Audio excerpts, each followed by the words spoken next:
Le street art, cet art éphémère qui a explosé dans les années 80 en France et dans toute l'Europe, est désormais mondialement reconnu. Salut, c'est Elodie. Bienvenue dans votre émission Street Artist, votre magazine unique et préféré sur le street art. Aujourd'hui, nous partons à la découverte de la capitale des Alpes, Grenoble. Une référence dans le domaine du street art avec par exemple son festival, le Grenoble Street Art Fest, et ses immenses fresques réparties dans toute la ville. Dans le premier reportage, nous allons vous faire découvrir Space Junk, un célèbre centre d'art créé par Jérôme Katz en 2003. Ensuite, nous découvrirons un collectif d'artistes amateurs et nous finirons par le portrait d'un ancien street artiste professionnel.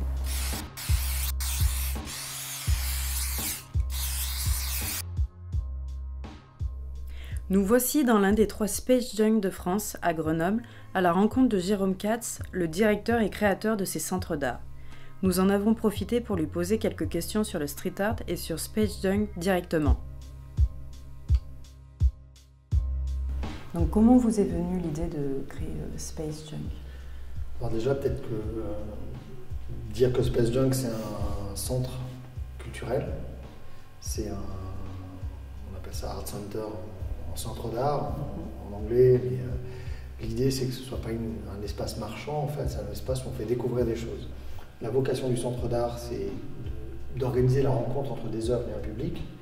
La vocation d'une galerie, c'est de vendre des œuvres à un public de collectionneurs. Vous ne privilégiez pas les messages politiques? Pas forcément? Non, à Space Junk, ce que je privilégie, c'est le savoir-faire. C'est la technique, c'est la maîtrise par l'artiste de sa technique. Qu'il soit dessinateur au stylo bille, peintre, à l'encre, à l'acrylique, à l'encre, à l'aquarelle, photographe.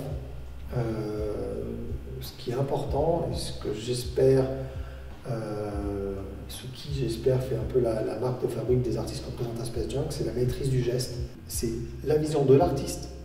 Mais cet artiste va dessiner, va faire un dessin qui parfois va synthétiser 3-4 pages de texte, ou d'autres qui vont dire peut-être que Donald Trump est un clown.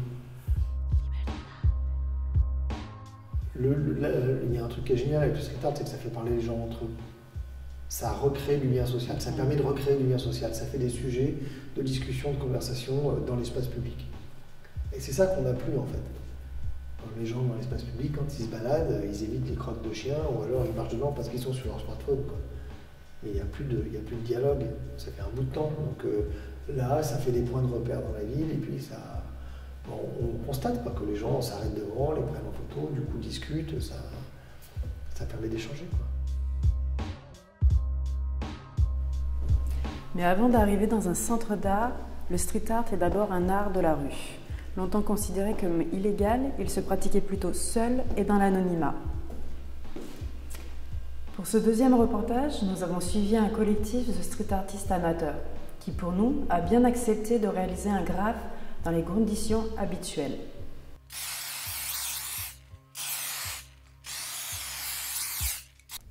Nous nous retrouvons donc dans l'atelier d'un des artistes qui a bien accepté de nous accueillir chez lui pour nous montrer les coulisses de cet art de rue. Nous en avons aussi profité pour lui poser des questions sur le street art amateur. Tu es plus sur du repérage où tu vas le faire de manière nocturne, donc tu cherches efficacité. Tu repères si tu sais que tu as des planques à proximité et ensuite tu fais en sorte d'être plus rapide sur le spot. Donc tu prévois toute ta peinture avant. Tu sais plus ou moins où tu veux aller parce qu'après sur le spot, tu es confronté à des trucs imprévisibles, donc ton graphe il va forcément évoluer. Il y a énormément de graffeurs à Grenoble. On a quand même un gros pool où on est super nombreux sur le terrain par rapport à d'autres villes. Ça se voit d'ailleurs quand on se balade à Grenoble, il n'y a pas une rue ou un mur où il n'y a pas un graffiti.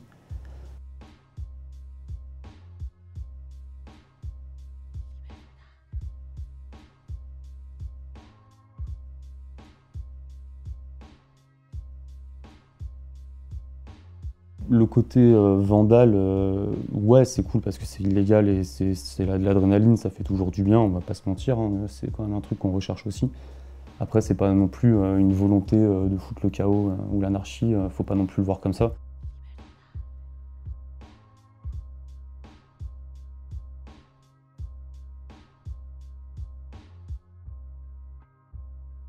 Par des graffeurs qu'on côtoie, ils vous diront tous que c'est mettre de la couleur, c'est se réapproprier un lieu finalement qui est chez nous, parce qu'on y est tous les jours, on vit dedans, donc graffer un mur vers chez toi, c'est la réappropriation publique tout simplement.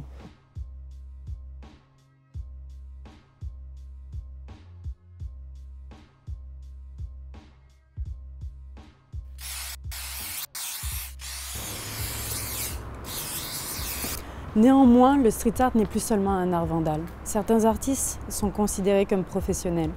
Aujourd'hui, nous allons à la rencontre d'un ancien street artiste qui s'est retiré du street art pour ouvrir son salon de tatouage à Grenoble.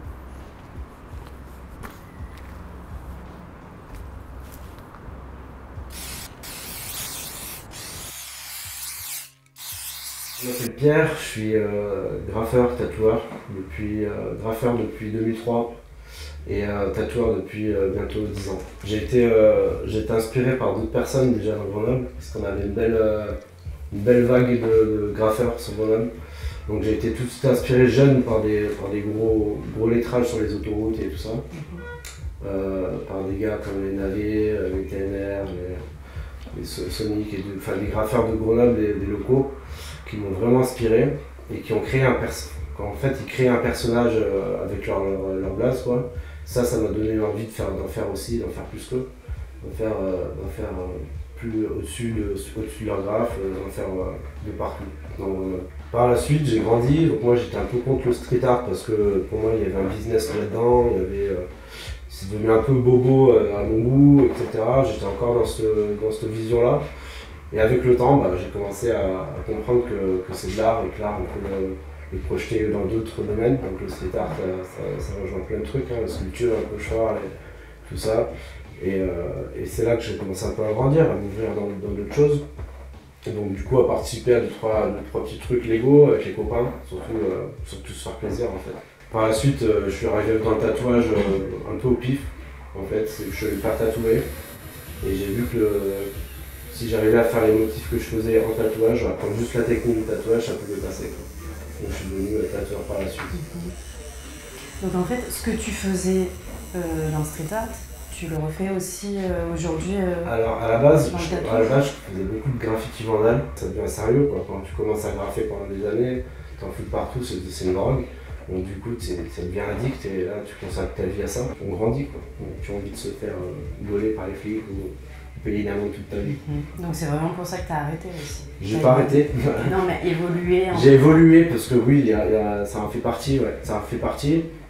Mais il y aura toujours cette envie, cette adrénaline, cette addiction à vouloir se faire courir après, plutôt que d'être tranquille. Voilà. Après, c'est plus avec les copains, on va rester avec les copains, barbecue, graffiti, Lego, c'est trop bien. Comme vous avez pu le voir, le street art à Grenoble n'est pas prêt de s'arrêter. Cette ville mérite donc son statut de capitale du street art des Alpes, notamment grâce à son centre d'art, à son festival de renommée mondiale et à ses nombreux artistes amateurs et professionnels. Nous avons vu que cet art, autrefois mal perçu, peut aujourd'hui embellir une ville tout entière et devenir un véritable art. C'est ici que s'achève notre épisode sur le street art à Grenoble. Je vous retrouve la prochaine fois pour un épisode centré cette fois-ci sur Berlin. À la prochaine dans Street Artist.